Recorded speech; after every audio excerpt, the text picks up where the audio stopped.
Pessoal, hoje gravando aqui para o YouTube o vídeo sobre contrato de namoro, tendo em vista quarta-feira, Dia dos Namorados. Nós postamos no Instagram um vídeo sobre o contrato de namoro e muitas dúvidas surgiram a partir do que nós postamos, então estamos aqui para explicar um pouco mais.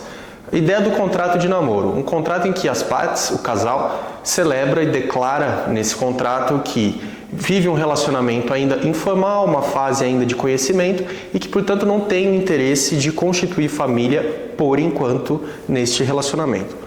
Outras cláusulas podem ser dispostas? Podem perfeitamente.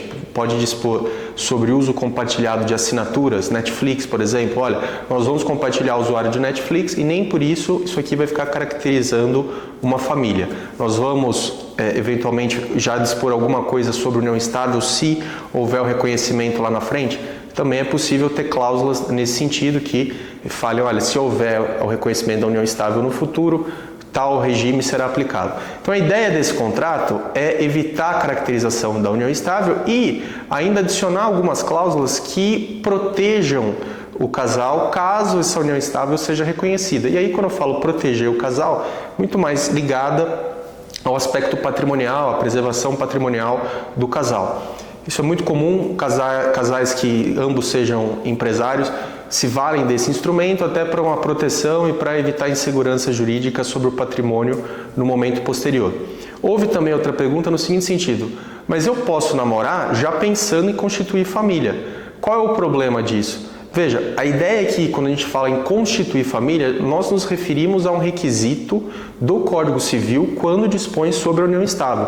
Então é claro que os namorados no futuro pretendem constituir família, mas quando nós estamos tratando desse requisito, é um requisito jurídico formal para caracterização da união estável. Então esse contrato é celebrado com o intuito de tentar, pelo menos naquele momento, afastar a formação da união estável e evitar as consequências, e aí a principal consequência da união estável seria, numa hipótese em que ela não é celebrada pelo chamado contrato de convivência, a aplicação da comunhão parcial de bens. E, por consequência, todos os bens onerosos adquiridos a partir da caracterização da união estável levarão a comunicação ao patrimônio dos dois e, portanto, os dois serão meeiros, cada um terá 50% daquilo que for amealhado durante a união estável. Então, esse é o principal propósito de constituição do contrato de namoro. Agora, mais uma observação. Esse contrato de namoro, ele faz uma prova indiciária que pode ser refutada depois em juízo.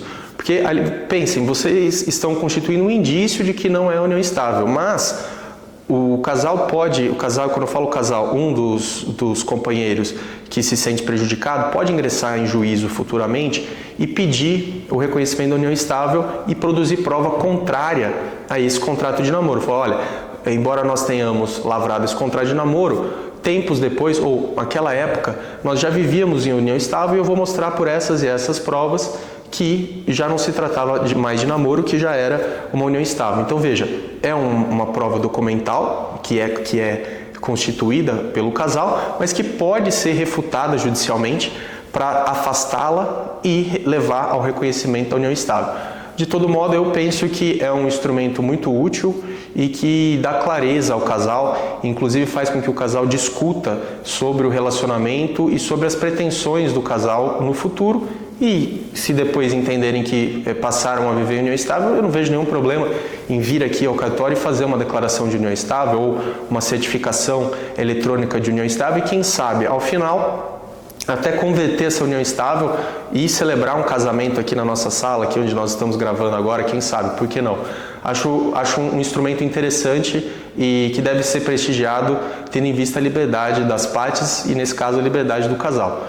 Espero ter esclarecido as dúvidas. Qualquer dúvida adicional que vocês tenham, por favor, não hesitem em deixar aqui nos nossos comentários do vídeo ou nos acionar lá no Instagram também. Um grande abraço para vocês e ótimo Dia dos Namorados. Tchau, tchau.